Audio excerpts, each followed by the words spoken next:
লাইব্রেরিতে গিয়ে সারাদিন MP3 পড়ছে। কিন্তু আসলে গুরুত্বপূর্ণ ব্যাপারটা কি? একজন চাকরিজীবী হয়েও বলি যে আসলে ব্যাপারটা কি। বিল গেটস বলছেন যে আমার কিছু বন্ধু সব সাবজেক্টে GPA 5 পাইতো, ফিজিক্স, কেমিস্ট্রি, ম্যাথ, ইকোনমিক্স সবগুলিতে GPA 5 পাইতো। কেউ কেউ 4.5 পাইতো।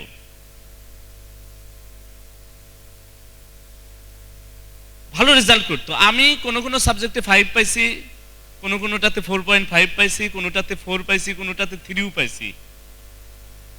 আমার যে বন্ধুরা সব সাবজেক্টে GPA 5 পাইতো তারা মাইক্রোসফট কোম্পানিতে চাকরি করে, আর আমি মাইক্রোসফট কোম্পানির মালিক। যারা ভালো স্টুডেন্ট, শুধু যারা চাকরির কথা ভাবছে তারা মাইক্রোসফটে কি করে, আর বিল গেটস হচ্ছে মাইক্রোসফট কোম্পানির মালিক। মর্যাদা বেশি কার, যে চাকরি করে তার না যে মালিক? এটা আপনাদের অনুধাবন করতে বলি। জগতে সব মালিকেরা হচ্ছে উদ্যোক্তারা, চাকরিজীবী হচ্ছে তার অধীনে চাকরি করে। এটা খুব অনুধাবন করার ব্যাপার। প্রত্যেকটা কথা বুঝে বলছি, যা শুনবার জন্য শুনেন না, অনুধাবন করা হচ্ছে ইম্পর্টেন্ট। আমাদের দেশে কেন ব্যবসা গুরুত্বপূর্ণ এটা অনুধাবন করি, এবং ব্যবসার ভবিষ্যৎ কেন ভালো, মেলা গবেষণা থেকে বলতেছি, বলার জন্য বলা না। আমাদের দেশে কেন ব্যবসা গুরুত্বপূর্ণ এবং ব্যবসার ভবিষ্যৎ ভালো বলি। নাম্বার 1, চাকরি চাইলেও এদেশে নিশ্চিত করা সম্ভব না, কঠিন। কেন কঠিন? পরিসংখ্যান বলি।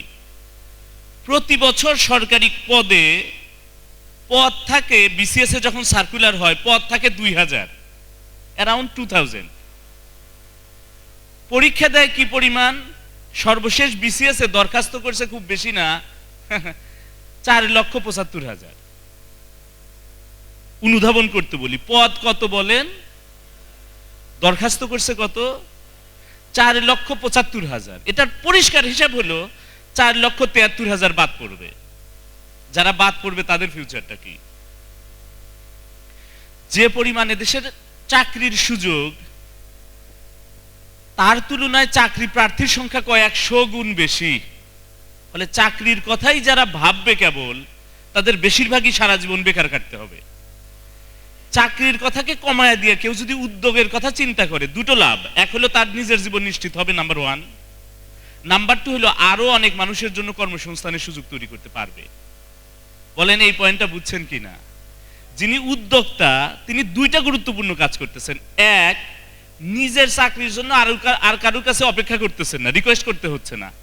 নিজে তো কারোর কাছে চাকরি চাচ্ছেনই না, বরং নিজেই আরো অনেকের জন্য চাকরির সুযোগ তৈরি করতেছেন।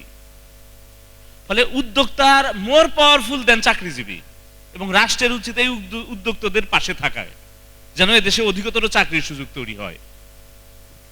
বাংলাদেশের একটা বড় সমস্যা হিসেবে প্রেজেন্ট করা হয় যে জনসংখ্যা হলো বাংলাদেশের সমস্যা। আপনাদের বোঝার জন্য বলছি যে আমাদের বোঝানো হয় জনসংখ্যা সমস্যা, কিন্তু সারা পৃথিবীর গবেষকেরা বলছেন পৃথিবীর কোনো দেশের জন্য জনসংখ্যা সমস্যা নয়, বরং পৃথিবীর সব দেশের জন্য জনসংখ্যা সম্ভাবনা, সারা দুনিয়ার সব দেশের জন্য। এই মুহূর্তে গোটা পৃথিবীর সবচেয়ে সেরা বিশ্ববিদ্যালয় হার্ভার্ড, এর আগে বলেছি আপনাদের, সেই হার্ভার্ড ইউনিভার্সিটির অর্থনীতির প্রফেসর প্যাট্রিক বুকানন, তিনি একটা বই লিখেছেন। বইটার নাম হচ্ছে West is going to die, পশ্চিমা সভ্যতা মরে যাচ্ছে। এবং সেখানে তিনি বলছেন 21 শতকে, এই শতাব্দীতে গোটা পৃথিবীর সবচেয়ে গুরুত্বপূর্ণ সম্পদ হবে তিনটা সম্পদ হবে সবচেয়ে গুরুত্বপূর্ণ। একটা হচ্ছে মিনারেল তেল এবং গ্যাস। 2 নম্বর হচ্ছে ড্রিঙ্কেবল ওয়াটার, সুপেয় পানি। 3 নম্বর বলছেন মোর ইন্টারেস্টিংলি, অদ্ভুতভাবে এর চেয়েও বেশি গুরুত্বপূর্ণ সম্পদে পরিণত হবে হিউম্যান রিসোর্স, মানব সম্পদ।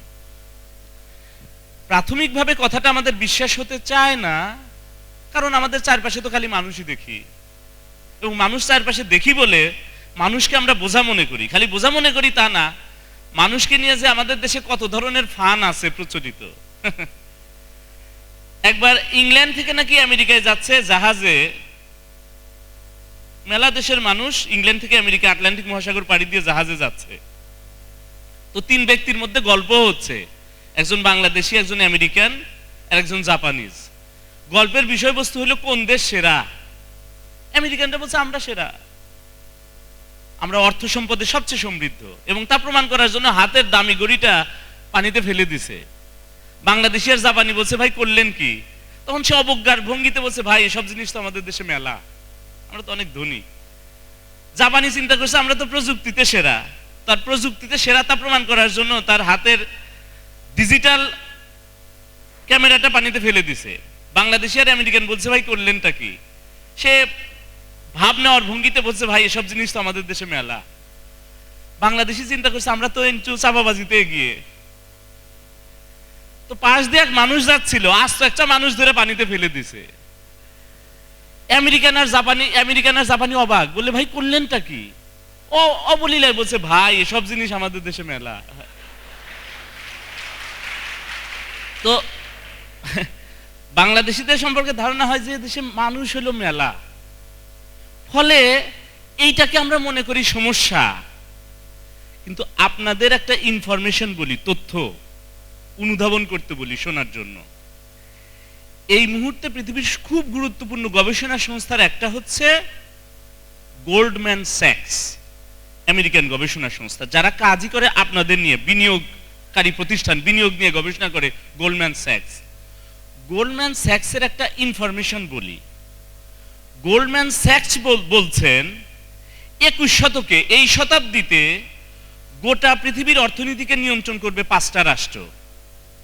ওই 5টা রাষ্ট্রে তারা নাম দিয়েছে BRICS: Brazil, India, Russia, China, South Africa.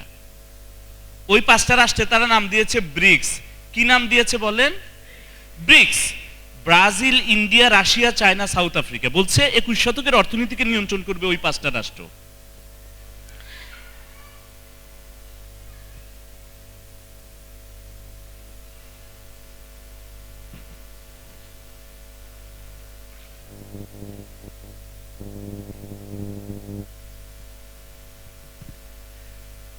Goldman sax বলছে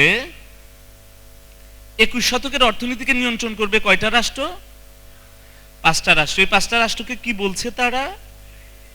bricks: Brazil, Russia, China, South Africa, এরা, ইন্ডিয়া।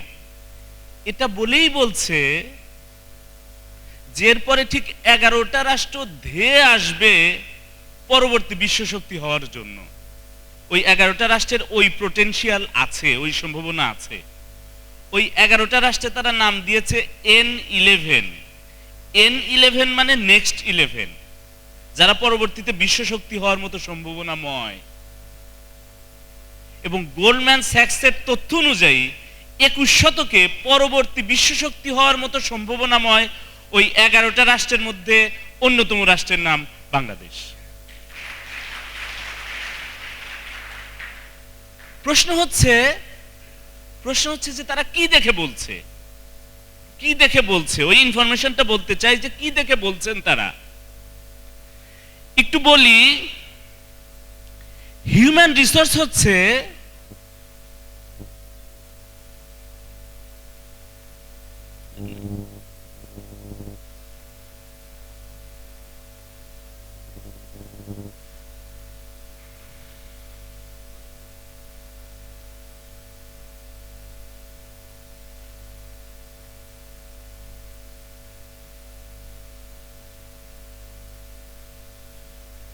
অনেক পড়ে টরে বলতেছি, তো গতানুগতিক বক্তব্য দেওয়ার জন্য দিচ্ছি না, প্রত্যেকটার জন্য হাজার হাজার পৃষ্ঠা পড়তে হয়েছে, ফলে প্রত্যেকটা শব্দ বুঝে শুনে বলছি। এজন্য মনোযোগ দিয়ে শুনছেন কিনা এটা দেখতে চাই। মনোযোগ দিয়ে শুনলেই কেবল বলতে রাজি, নইলে রাজি নই। এখন আপনি চিন্তা করেন মনোযোগ দিয়ে শুনতে রাজি কিনা, আপনি বলেন।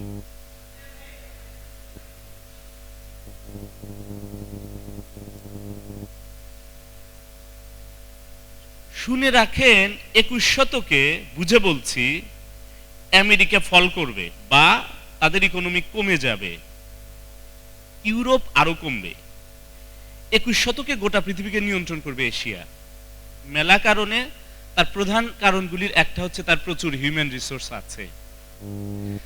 যদি সে এই জনগণকে সম্পদে পরিণত করতে পারে, তারা পৃথিবীকে নিয়ন্ত্রণ করার মতো শক্তি অর্জন করবে। কেন করবে? কারণ বলি, গোটা পৃথিবীর সব শক্তিধর রাষ্ট্রগুলির বা বেশিরভাগ শক্তিধর রাষ্ট্রগুলির জনসংখ্যা কমে যাচ্ছে। কোন হারে কমে যাচ্ছে এই পরিসংখ্যানটা আপনাদেরকে বলি যে কি হারে কমছে। গোটা পৃথিবীর সবচেয়ে পাওয়ারফুল মহাদেশ হচ্ছে ইউরোপ। সবচেয়ে বেশি দিন পৃথিবীকে নিয়ন্ত্রণ করছে ইউরোপিয়ানরা।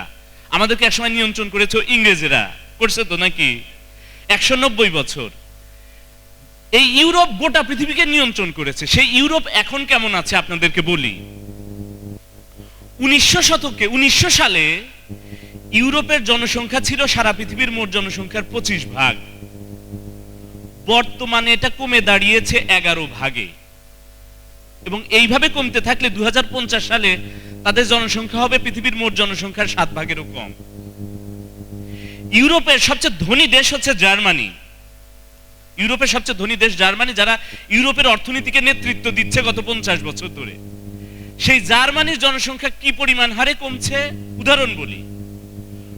গার্ডিয়ান পত্রিকার রিপোর্ট, পৃথিবীর সবচেয়ে সেরা পত্রিকাগুলির একটা হচ্ছে গার্ডিয়ানের রিপোর্ট বলি, মনোযোগ দিয়ে শুনি। আমি যখন নিজের শ্রোতা আরেকজন বক্তার কথা খুব মনোযোগ দিয়ে শুনি, এবং আমি যখন বলি তখনও আশা করি যিনি শ্রোতা তিনি মনোযোগ দিয়ে শুনবেন।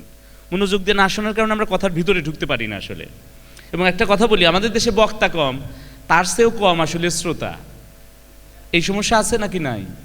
দেখবেন 3-4 জন যখন আলাপ করছে, একজন যখন কথা বলতেছে আর একজন তার কথা বলা শেষ করতে না দিয়েই আরে তুই থাম, আমি কি বলি হেডে হন, সেটা আছে কিনা বলেন। কিন্তু মনে রাখেন, জ্ঞানী মানুষের বৈশিষ্ট্য হলো সে শ্রোতা হিসাবে ভালো। জ্ঞানী মানুষের বৈশিষ্ট্য কি বলছি বলেন? শ্রোতা হিসাবে ভালো। সব ট্যালেন্টেড মানুষের কমন বৈশিষ্ট্য যে তারা ভালো শ্রোতা, খুব গভীরভাবে শোনে যে আরেকজন কি বলছে। খুব গুরুত্বপূর্ণ ব্যাপার এটা। এবং আপনি যদি বায়োলজিক্যালি আপনার গঠন খেয়াল করেন, দেখবেন শোনাকে গুরুত্ব দেওয়া হয়েছে। বলার জন্য মুখ একটা, শোনার জন্য কান দুইটা। তার মানে আপনার বায়োলজিক্যালি গঠনই বলে দিতেছে যে আপনি বলবেন যত, তার চেয়ে বেশি আপনি শুনবেন।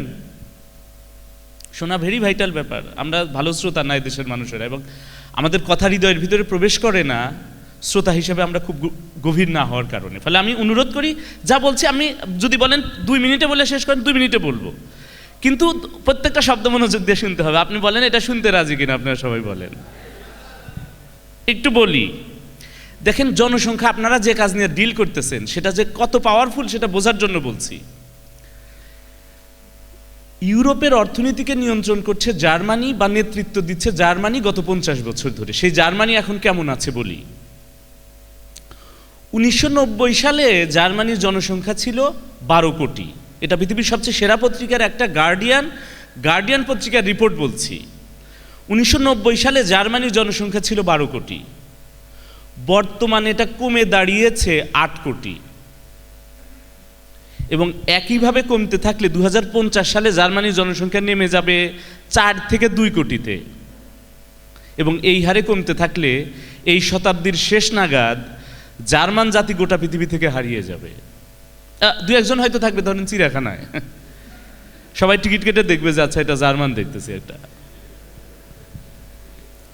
একটা সমৃদ্ধ জাতি যারা ইউরোপের অর্থনীতিকে নেতৃত্ব দিচ্ছে, বারে বারে ফুটবলে চ্যাম্পিয়ন হয়েছে, অটোমোবাইলসের জনক ডেইমলারের বাড়ি যে দেশে, আইনস্টাইনের জন্ম দিয়েছে যে দেশ, হিটলারের দেশ, এই সমস্ত আলোচিত মানুষদের যে দেশ, সেই রকম একটা জাতি গোটা পৃথিবী থেকে হারায়া যেতেছে। কি কমে যাওয়ার কারণে? জনসংখ্যা। এবং তারা জান দিয়ে চেষ্টা করতেছে জনসংখ্যা বৃদ্ধির জন্য। আমরা ঠিক বিপরীত, চেষ্টা করতেছি কমানোর।